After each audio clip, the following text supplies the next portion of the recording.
Please join me in welcoming Ryan Davis. How's everybody doing?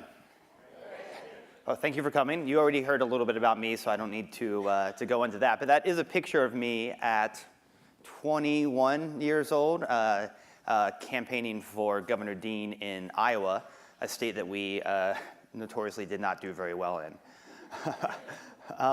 So I wanted to talk a bit about the history of presidential campaigns. Of course, Abe Lincoln did not have a website like this, but had he run now, he would have.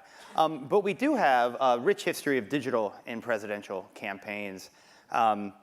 This is one of my favorite websites ever, the Clinton-Gore 96 website. One of my favorite parts of it is that you can see the little modem there. Well, if you click on it, you get a special message from Bill Clinton. Very exciting. And if you click on the right-hand side, there's a real audio file where you can listen to a very special message from Vice President Gore. Probably only took 10 to 20 minutes to download that message. So really exciting. Things moved along. In 2000, we got a much bigger swath of the American public online. The websites start to look a little more contemporary. There's some real audio, real video, because 2000, right? So half an hour you could watch a 30-second clip of George and Laura.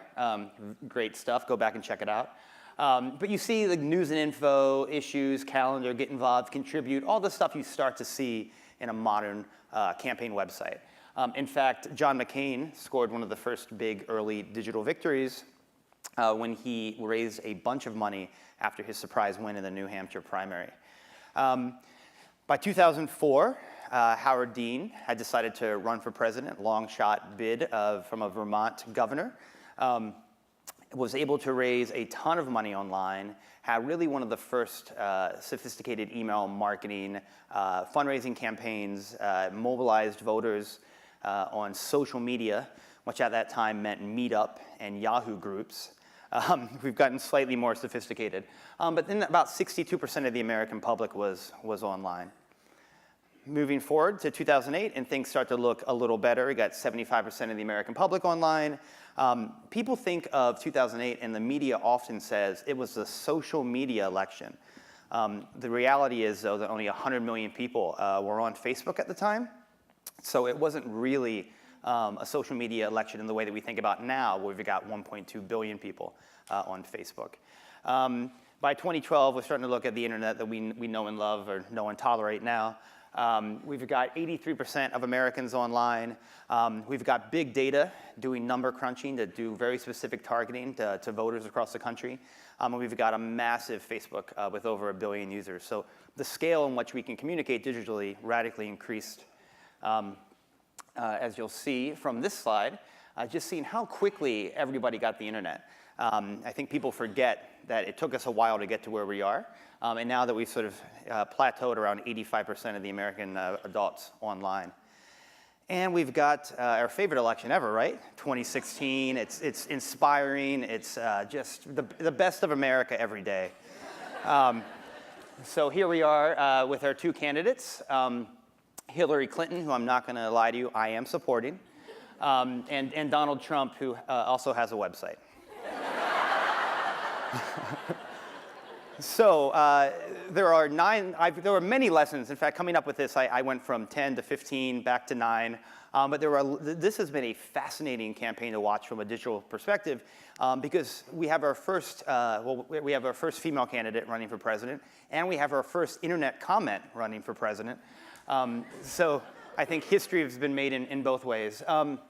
Number one, though, the thing that we learned, I think from the very beginning of this primary, is how important the hashtag was to the Democratic primary, especially. Now, you know, if someone told me I was feeling the burn, I would probably call my doctor.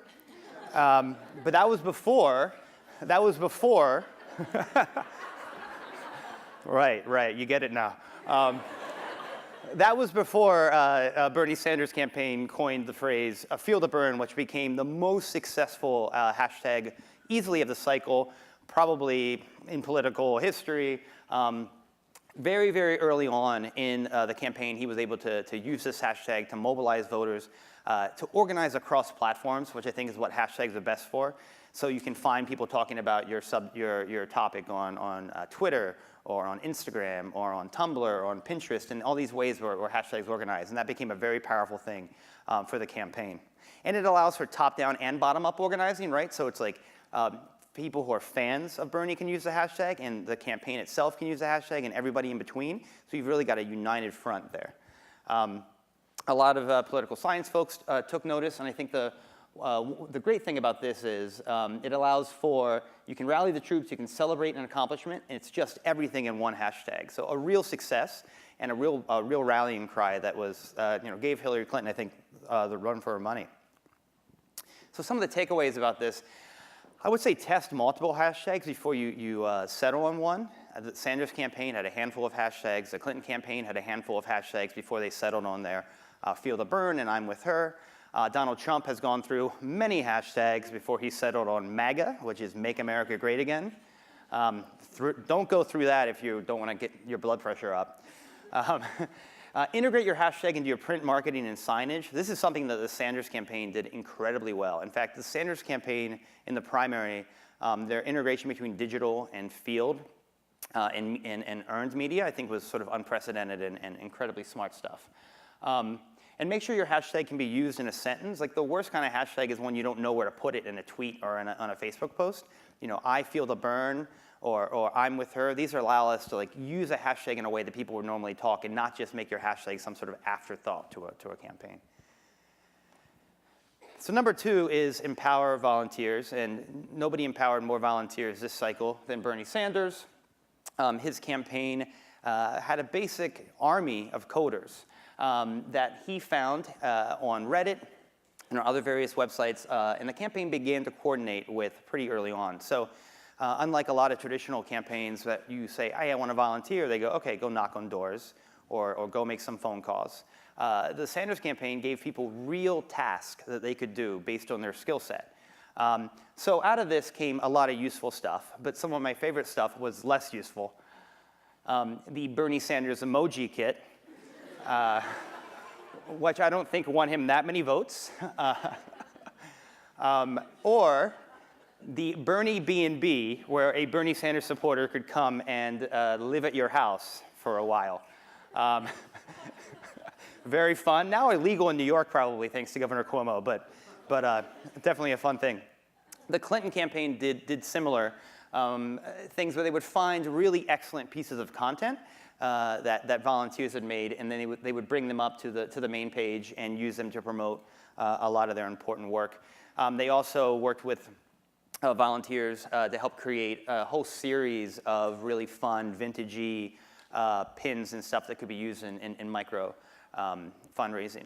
But I think the biggest win for empowering volunteers had to be Winnie Wong. This is her here. She was a volunteer with Nurses for Bernie. And her and a bunch of other campaign volunteers were hanging out in a Facebook chat room, just going over different ideas for what the campaign could be called. One of them was Burn Down the House. Thankfully, that did not go forward. But she basically was the first one to ever say, #FeelTheBurn. That got put into some sort of Bernie fan accounts, and all of a sudden the campaign saw it. They saw how well it was working. They grabbed it, integrated it, and it took off. So this is a great example of a campaign or organization listening for something that works, and then saying, hey, how can we use this to better the actual official campaign? So I think some of the takeaways here from an arts perspective is just try to see what your volunteers and people who are passionate about your organization can do outside of the sort of typical check the box volunteer opportunities that were given. And encourage and amplify fans who create content that promote your organization or your show or your whatever it is specifically that you're pushing out as an arts organization. And I think that all of us who work in digital know that fan-generated content isn't always good. But when it is, we should really amplify it, because if people start to see that that this is the quality of content people are making around, that only leads to more content that's of quality. The third takeaway, and something that is super important and not an afterthought, is making sure that all your social media content follows a specific channel best practices. I think the campaign that's done this the best is the Clinton campaign, who has a massive, this by the way, one of the most popular tweets of the whole cycle. And this demonstrates a really clever use of tone, right? This means, look, they understand what Twitter is. They understand how people speak on Twitter, and they're using that unique tone, that unique voice, to make fun of Donald Trump, something popular amongst liberal Twitter users. And it led to the most retweeted tweet so far of this election. So really smart use, understanding the channel that you're on. The rise of video is something that can't be overstated. You know, Mark Zuckerberg's on record as saying pretty soon all content will be video. I don't know what that means, but it sounds a little frightening. But readable, shareable videos, from all the clients that I work with, we see those get the most reach, the most engagement. We know that the vast majority of users have their phones or computers sound muted when they're going through their Facebook newsfeed, which is where most people discover this content. So it's incredibly important for it to be readable, so if people go, oh, there's a reason why I should click here and listen to this, it caught my eye. So making those videos readable, very important. The Clinton campaign has done a great job of turning around these videos that are short, sweet, and highly readable. Asking users to share positive content. People we know from a lot of studies like to share things that are positive. They like to engage and read things that are negative. Obviously, Donald Trump is a thing. But they also really get off on sharing things that make them feel good, that let people know that, hey, this is what I value. So the campaign has had no shortage of really positive, simple content that asks folks directly to share if you're with her. Amplifying earned media is an obvious thing to do. When you get a positive review or positive article, make sure you post that. Make sure you tag whoever the publication is to allow for added reach. A lot of times I will take an article like this and boost the article to folks who follow that newspaper or that media outlet just to increase the reach to even more relevant folks. And it's good from a Facebook algorithm perspective to link other articles besides your own website. If you have a Facebook page and you're only linking to your own website, own domain over and over and over again, that's going to damage your organic reach. So having like a diversity of sites that you're linking to lets Facebook know that you're in this for a longer, more interesting page, and that more people will see it organically in the news feed. So that is something to consider. Put your most important, sort of the most important content, the message of the week, the message of the month. If it's buy these tickets, see this show, attend our opening, whatever that is, make sure you're pinning that to the top of your Facebook, to the top of your Twitter pages, because folks are more likely to see that when they first come to the page. So that's something to be really aware of. And I think a clarity of call to action across all channels is really important. And if you follow the Clinton campaign, you'll see that they're relentless about this. They operate on like every social channel imaginable, from Spotify to Pinterest to Facebook, Twitter, obviously. But there's a very clear ability for the campaign to push out specific, clear messages across all these channels, always working in tandem, always supporting whatever the main call to action of the campaign is that night. So some takeaways. Always follow your platform publishing best practices for maximum organic reach and engagement. Of course, this varies across channel. You can post pretty much tweet as much as you want. At the same time, I would say you should Facebook only a handful of times a day. So there's different rules for each platform, but knowing those rules and following them will give you maximum reach and engagement. The second is follow like large successful accounts and see what they do and how they post and what their cadence is and how often they post in a picture versus a video versus a link. Because the bigger an organization is, the more they're spending on testing. So these sophisticated campaigns, that's why campaigns are so good at this, they test everything. You can really understand what's working on each platform by watching what a campaign like Hillary Clinton is doing. Donald Trump takes a slightly less strategic approach, but I would definitely say the Clinton campaign is one to follow and one to emulate. Number 4, activating your influential supporters. This is one of Donald Trump's supporters. It's one of the Duck Dynasty people. Does anyone know which one? No.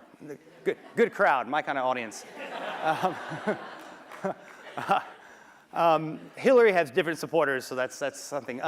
So there's always been this narrative in the press that Hillary had a hard time connecting with millennials, that broad group of people from 18 to 35 at this point. So it's a weird group to even put together. So Hillary is aware that this was a perception and really went out of her way to connect with digital influencers through real life events. And I think this is something that Broadway tends to do better and better. Like folks who have a lot of Twitter followers or are big on Instagram will get invited to various presentations to come see something early, or get invited to a Twitter night, or encouraged or asked to tweet from the last row of the theater. So there's all sorts of ways that you can integrate this and influencers into your into your marketing strategy. And remember, these influencers have built up these massive audiences that they have real, the audiences really trust them. They've got a real connection there. So it's much easier to take an influencer who has a great audience that they have a connection with to talk about your organization to their audience than it is for you to try to get there in some other way. And I think Hillary really understood this early on. The campaign also is relentless about keeping their key supporters on message. So there's the emails that everybody gets asking for $5, $10, $15, $20. You can probably get those 100 times a day, give or take. There's also these whole other type of emails that go out from the campaign that are just geared towards people with a certain amount of social capital, and they send very specific things that they want tweeted. They say, the message of the day is this. This is what we're trying to get out today. This is a call to action. This is our pushback against this. And these come once a day. Sometimes on a debate day, you get them a little more. But you could very easily identify who your influential supporters are. You could use something like Attentively. It's a piece of software out of DC that allows you to do a social match where you get to see who all your influential supporters are. This is something that's actually become more and more common in CMS platforms. CRM platforms, so something to look out for. But figuring out who you can really help amplify the content that you're pushing is really important. And then having a steady stream of emails to them that are sort of personal, make them feel like they're part of the team, is a great way to push your message out. And Hillary has done this very, very well. If you see early on, Trump was doing quite well with super influential folks. But once September rolled around, the Clinton campaign went all in and really was able to grab the vast majority of the hyper influencers. This is an example of the difference between a Trump influencer and a Clinton influencer. Hillary had no problem embracing her big celebrity fans. Donald Trump the same. He let Scott Baio speak at the Republican National Convention. So I think the takeaway with this is it's really important to stay in regular personal contact with your most influential supporters, the folks who are going to help get your message out. Invite local digital influencers, bloggers, social media users, people in that world to live events, press performances. Make sure you give them something that's fun and worth sharing. And then make it easy for influencers to support you by providing them with interesting content. So maybe if you have a video that's coming out that's previewing a new show or a new exhibit, you could give influencers 24 hours access to that early, so they can be amongst the first ones to get it out there as a way to incentivize them to share. So number 5 is to be your own publisher. And I think that you'll see this is something that goes for all brands and organizations now. It used to be that brands and organizations had marketing materials and they had maybe subscription materials and things like this. But now we're all publishers. We're all trying to come up with a content strategy to push our messaging out in a very content-heavy world, try to break through. The Clinton campaign really followed the BuzzFeed model here. They knew that it was important to have clickable, shareable blogs. And they really went for this. There's so many of these that they put out. The 7 times you were proud to say, "I'm with her," very BuzzFeed headline. This one here, the 100-something reasons why we're supporting Hillary Clinton for president, another great example. And another thing you'll see here is just how shareable this content is, right? The second you get there, You've got share, tweet, email. We know what they want us to do. They want us to share this. I worked for a year at a media company that was targeting millennials, and we spent a lot of time looking at the percentage of articles read and where people decided that they were going to share. And the overwhelming amount of people decided they were going to share an article, not when they read it, but when they opened it and read the slug line, then they shared. Most of the time, people were sharing content they never even read. They never scrolled down. So that's why it's so important to make your headline as shareable as possible, to make your slug line as relevant and positive and shareable as possible, and then to put those buttons there to give folks a chance to share when they're thinking about, hey, I should share this. The campaign also went the BuzzFeed route by doing this timeline. So you could go to the website, you could say 1970, and you would read that 1970 Hillary was working with underprivileged youth, and in 1970 Donald Trump was opening up one of his first failed casinos or whatever. So you could see the distinctions between both of them. And the campaign liked this so much that Hillary actually brought it up in the third debate. She actually it was basically reading through her BuzzFeed list in the third debate about the last 30 years. So that was a good example of internet messaging that started on the internet and then all of a sudden became part of her core messaging that was used in the debate. Video storytelling, again, we're going to come back to this over and over because it is so important. And this is Teddy Goff, his personal Facebook page. Teddy is the digital director of the Clinton campaign. And here he is talking about one of the recent videos they put out. And he says something really interesting. He says, there were so many stories that we wanted to tell about Hillary that we would have arguments in the digital team trying to figure out which ones to shoot. So the fact that the Clinton campaign was taking these stories and these short videos so seriously that all the top brass was gathered around to try to say, hey, look, we have limited resources. How many stories can we tell? What are the best stories to tell? I think shows how key video content was to this campaign getting its message out. So, and these videos are if you watch them, they're 1, 2, 3 minutes. They're not expensive to produce. They're not flashy. There's no special effects. It's literally really simple, sweet, readable profiles of Clinton supporters and why they support Clinton, and it's terrific stuff. Oh, Facebook Live. I mean, Facebook Live is really important. Hillary did a lot of stuff with Facebook Live, mostly just live speeches, but Donald, he really took it a step further. He decided to have a Facebook Live with all of Bill Clinton's accusers right before the second, he's done so many things, I think it's the second debate. This was his debate prep, okay? So this was radically successful for him, right? I mean, he was able to get his message out beyond the mainstream media. He was able to get a lot of attention from this stunt. But even more than that, he was able to turn this into a fundraising ask, right? So he raised $9 million from small donors through his 2 Facebook Lives before the debate. And he really, Donald Trump was not afraid to have his CTA in there. Give me money, give me money, give me money, over and over again. So that really worked. So some of the takeaways of this, I think like a publisher and really work on creating snackable, shareable content that generates clicks, that generates eyeballs and clicks. Make sure your blog has really prominent share buttons so folks will share it before they've had a chance to read it because that's when they do anyway.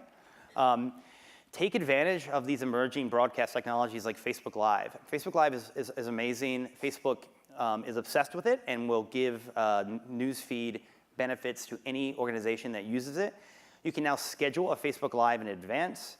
You can now use an external camera, a professional camera to do a Facebook Live. So the quality has gone up. Donald Trump chose not to do that for whatever reason, but you could have. So this is something to really consider. How can I integrate live video into my marketing efforts? And then mix your CTAs into your content. So obviously all the Clinton profile videos were the CTA was get to know Hillary and vote for Hillary. But Donald's CTAs with his Facebook Lives were go to the website now and donate $10, relentlessly over and over. So integrating that into your content, I think, really works. SMS. So SMS has been around for a very long time, but because of how much email we get, it's become more and more important as a way to contact your key supporters. And there's really no better way to capture people's contact information at a live event than asking them to text a number to text a name to a number. I just did an event that had 3,000 attendees, and of that 3,000 attendees, we got 700 of them to text their email to this one number. That's a massive collection of data, and really helped the ROI of the event. Clinton's done really well with like very responsive text. We know from the organization DoSomething.org that targets young millennials and Gen Z we have about a 90% open rate when we're talking to young folks on SMS. 90% open rate. Most of my emails these days get between a 20 and 35% open rate, so this is a massive difference. It allows for real one-on-one conversations to happen. And even 4 years ago, when I was talking about this, it was prohibitively expensive for small organizations to do. I think that's just no longer true. There's things like phone to action and ImGive and a lot of other providers that have made this much more scalable and doable for organizations that don't have huge budgets. Getting local and asking more questions. If you signed up for Bernie's text campaign, he would ask you more and more questions. Your zip code, why do you support Bernie? What are the issues you care about? Do you want to volunteer? You got into this very long sort of like basically conversation, and that allowed him to pretty much gather a ton of information about the person that he was talking to. And he also integrated his SMS program into his social media in a really clever way. Here you see a tweet where you've got the exact you've got this ask to text. Here you see a Facebook post where we had that as well. He had the ask to text as well. So, just figuring out, one of the things when you have the decline of the Facebook organic reach, right, where less and less people are seeing your Facebook pages, is to think, well, how do I get people off my Facebook, which costs me money to talk to, onto a platform like email or SMS, where I can talk to them, for basically free. And that is by doing things like this, integrating and pulling people over to other platforms. But Hillary also understood that this was important and smart here to use her famous text with Hillary meme to get people to join. So some of the takeaways for this, SMS has become a much cheaper way to communicate and organize with supporters. And you got really high open rates, but it's important to remember that you should only keep this for important messages. Tickets are on sale, exhibitors open, last week to see. Don't hit your SMS list up with the minutia of your marketing campaigns, or else you're going to have a high unsubscribe rate. So number 7, apps and games. So the screenshot behind me is from the Howard Dean, Iowa caucus game in 2004. Raise your hand if you played that one. Nobody? All right. It did take about an hour and a half to download, and it only ran on DOS, which was problematic at the time. But obviously, we've tried to have games have been a part of politics since the very beginning. But the Clinton campaign had a better strategy than building just big, bulky apps. This was one of my favorite things ever. You went to this tax calculator, and no matter what you put in as your income, you got 0, right? So this took like no time to build, right? This is essentially, it's a form that gives you this no matter what. So there's nobody in this room that couldn't implement an idea like this. This is just a super clever idea, super social. Everybody loved this. A great example of a really smart, simple thing that had a lot of virality to it. They had a lot of fun with trumping yourself. This is just simple photo overlay. You put your name in, and then you click through, and you can just see all the different things that Donald Trump might say about you. I think, for me, this was the most accurate. And people love this stuff. They downloaded it, they shared it. I mean, it played into Donald Trump's weaknesses, and it allowed them to have something that people thought was a lot of fun to play with. And while they probably built this in-house, there are a million third-party apps that allow you to do this kind of photo overlay stuff. So you wouldn't have to build it in-house. So the Clinton app is an interesting thing, because basically, has anyone used it? A couple of you. OK, cool. It's basically a virtual office where you go and you do things. You have to do things like feed the cat and water the plants because it's trying to make us feel like we're in the office. But it also does things like sharing content. There were quizzes. There are actions. You can donate. You can volunteer. And then there's real-life rewards. As you move up the leaderboard, you can get Clinton swag. It's very fun, give you updates on the campaign.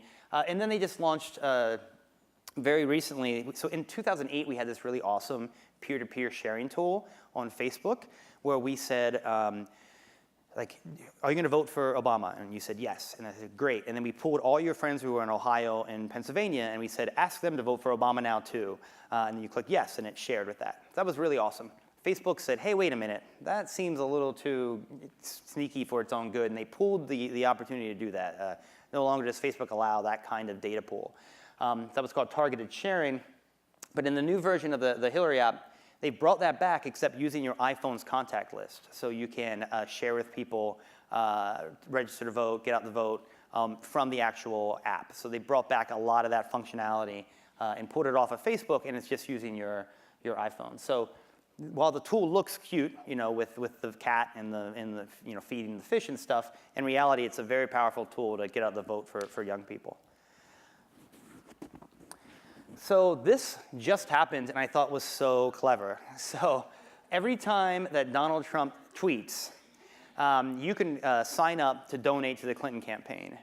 But I warn you, if you click $10, you're going to be broke, OK? But this is, again, another really clever thing where turning Donald's weaknesses even against him stronger and raising money. Not a totally complicated thing to construct, but fun, and allowed people to donate and feel like they were part of the game.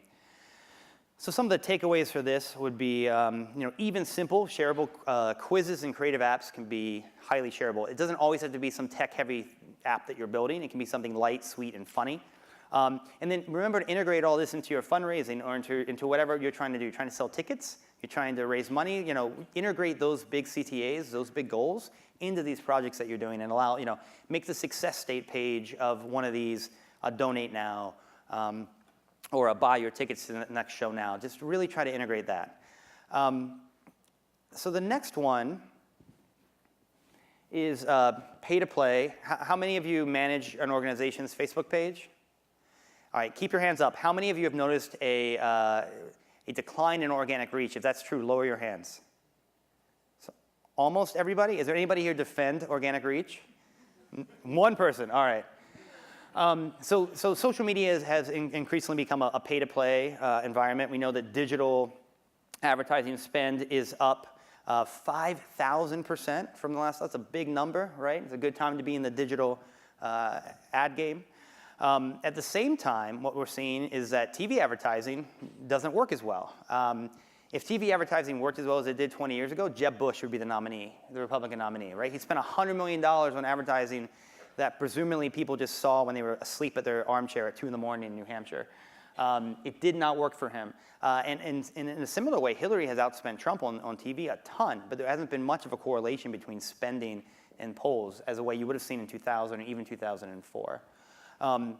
So what I always tell every client I work with that because of the decline of organic reach, boosting your post becomes vital. But the good news is here is that even like a $5, $10, $15, $20 targeted spend on a Facebook post can increase the amount of people who see it exponentially.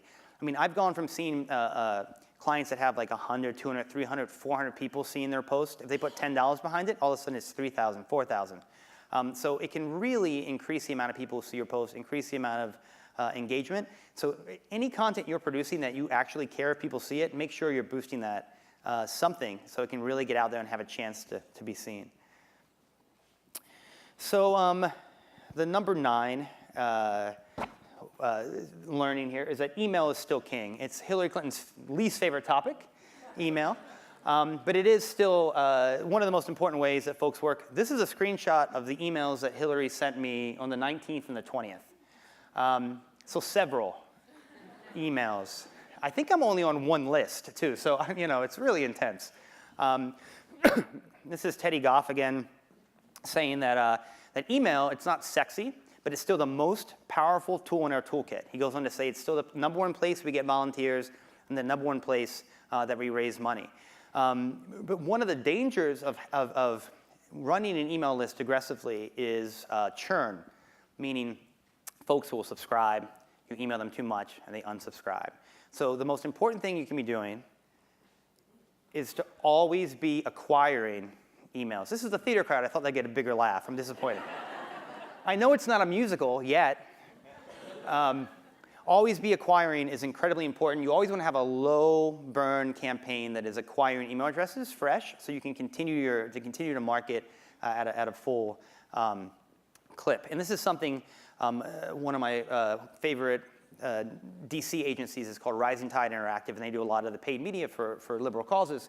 And they did this huge study about Donald Trump's fundraising. And while Donald Trump goes around the country talking about how many people he's raised, how much money he's raised, the reality is he's burning almost all that money just to keep his email address list fresh. Because if you go around buying old email lists, they're going to underperform, and you're not going to really be able to make it work. So Trump has spent a ton on these old email lists, and his burn rate is massive because of that. So while he is raising a lot of money, most of that money is going back to the digital ad team to keep up that rate of spend. All right, so I'm going to get into the top 10 takeaways. I tried to make this a little broader than just the topics that we covered. So I think use video as often as possible to tell social stories. I mean, it is such a departure from strategy 8 years ago when YouTube was like the king of the world, and all your videos went on YouTube, and virality happened on YouTube, to the world we live in now, where virality is all on Facebook, and YouTube videos exist just because sometimes people go to YouTube and search for things, or it has to be there, and sometimes it's a more stable platform to embed content. But the vast majority of people are going to see your social videos on Facebook now, so things have really changed in that respect. Continually acquire fresh emails and mobile numbers with ongoing campaigns. I can't stress this enough. Keep your list fresh. Always be bringing in new people that you can message to. Make sure those new people you bring in, whether on email or SMS, are giving a nice onboarding. So don't just throw them all into your regular stream of emails or SMSs. Give them a couple emails that kind of let them know who you are as an organization, what you value, what you care about, and like what they should expect to be seen. So in a series of 1 or 2 emails, make them feel like they're more part of the community before you throw them into your more general marketing emails. The third is think about your digital communications narrative in a multi-channel way. Some people will say omni-channel or multi-channel, but it means you've got email, you've got your website, you've got all the social media channels, you've got SMS. There's all these different places that you're telling stories. Make sure that no matter where folks follow you, they have a good idea who your organization is and are getting pushed out similar CTAs, so everybody's on the same page about what's important to your organization at any given time. Empower your fans and followers with ways to support your organization. If you have an email program that lets you see who is on Twitter from your email list, email them very specific asks to share on Twitter. Same on Facebook. Think about how you can segment and empower your fans to do things that are beyond buying a ticket or attending an event. Move them up that ladder of engagement. Integrate your digital strategy into your printed marketing materials and signage, so whether that be having a hashtag in all your playbills or having a URL displayed prominently in a lobby. The more people can see visual reminders of digital, the more likely they are to take the next step and tweet something or share something from your event. Number 5, make your website as easy to share from as possible. We had talked about that a bit earlier, but making sure you have those share buttons at the top where folks are going to see them, or folks are going to use them.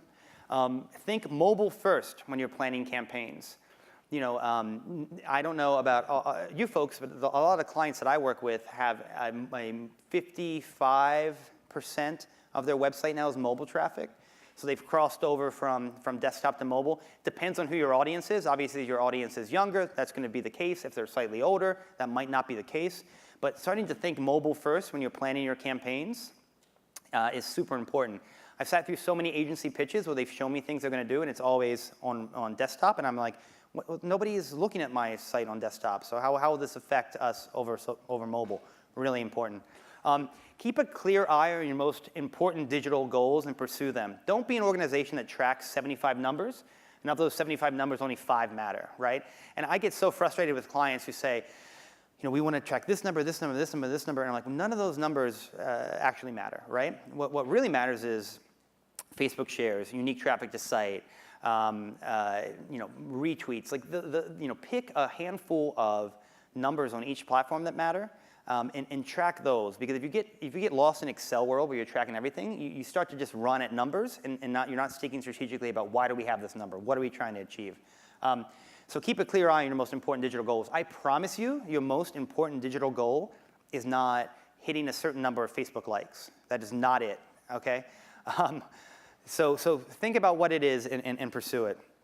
Number 2, remember that you're a publisher and that the content is the star of your digital program. So content strategy needs to be baked in to everything that you do from the very beginning. If you're thinking about a new exhibit, you're thinking about a new show, somewhere early in that process has to be, what kind of content are we going to use to promote this? Can we get interviews with the director? Can we do some backstage fun stuff with one of the stars? Just think about how to integrate that digital strategy digital content as early as you can in the program.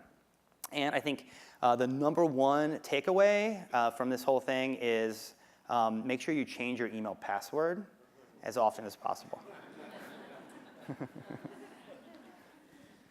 Thank you.